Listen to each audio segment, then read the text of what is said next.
An NTTV special report, UNTPrez Talks with Dr. Neal Smatresk. Hey everyone, and welcome back to NTTV's special series, UNTPrez Talks, where we talk about everything the UNT community needs to know about this COVID pandemic. Dr. Neal Smatresk, president of UNT. I'm Victoria Lara. Let's go ahead and get started. So, President Smatresk, as the impact of this shutdown really starts to settle in, it's both in an economic way and and in an educational standpoint, students have lost their jobs and the ability to pay their tuition and their living costs. So can you address some of the ways that UNT has helped out and especially address any issues with on-campus medical care? Well, let's first start with the financial situation. Of course, we're now in the process of accepting applications for the distribution of CARE Act money. There's $14.5 million that we'll give out primarily in the spring and summer, but there'll be a small reserve for fall as well to help students who are experiencing economic hardship. We want them to stay in school and stay enrolled. If they're here, they're eligible to apply for the funds if they're staying in school. So hopefully we'll retain students and allow them to continue to pursue their education. We also have private funds that we've raised that we believe will be able to help some of the students who aren't eligible for the federal funds, and we're going to continue to raise monies for that.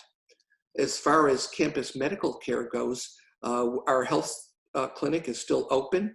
We have telehealth, we have telecounseling, we have tele-advising or virtual advising and virtual counseling available to any student who needs it.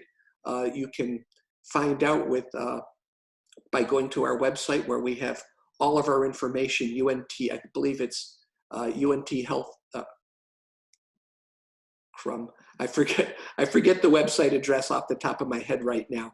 However, there is a single website which makes all services available and indicates all the things that students need. But you can also get it by simply going to the websites for our health clinic or our counseling clinic. So we're very much active and involved. We also have individual campaigns. We're calling students and asking how they're feeling.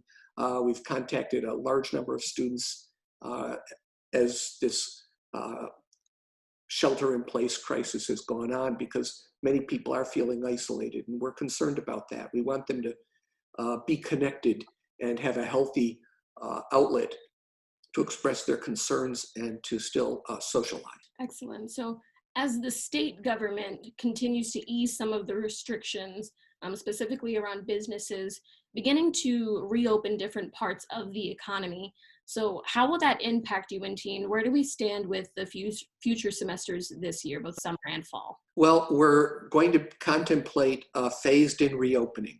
And while we haven't made official decisions about this yet, and we understand that it could be subject to the local and statewide mandates, whether they're shelter in place or relaxation of standards, we'll comply with those. But right now we anticipate that we'll begin to repopulate laboratories and allow some research activities to go on, because there's a large backlog right now of people not being able to access research and advance themselves, whether it's for the purposes of gaining tenure or for graduate student education. We want to try to get that back to something closer to normal with appropriate protective equipment, with appropriate social distancing, et cetera, et cetera. We think summer 2, we will hopefully begin to have some limited face-to-face classes, especially in the experiential areas, music, art, engineering, some of the sciences, where it's important that people are able to gather, again, recognizing that we're going to need to be very careful about social distancing, about people making sure that they're in sanitary conditions, wearing masks, et cetera, et cetera. So we're looking forward to, we're cautiously optimistic that come fall, we'll have people on campus, although it won't be the same kind of campus opening that you'd expect last fall. It will have large classes, will probably continue to be online, but smaller classes may be able to carry on face-to-face. So we're kind of excited about the prospect, and we're working hard right now to develop our plans for it. Awesome. So I know UNT has broken a lot of records year after year with how many students have been enrolled on campus, but nationwide registration at colleges and universities is really down right now. So what do you want to say to our students about the importance of education, especially in times like these? Well, first of all, our summer enrollment's up. We're up almost 4% in summer. So there are some students who've decided to take advantage of shelter in place and continue their education, or perhaps even accelerate it. So we're excited about that. Right now, our fall enrollment's a little down, and we think that as people gain maybe a little bit more confidence that there'll be some opening up and that there'll be face-to-face classes, enrollment will go up, except in one area, international students. We're very concerned because a lot of international students aren't able to get visas, or they now experience the same kind of financial challenges that our students are facing.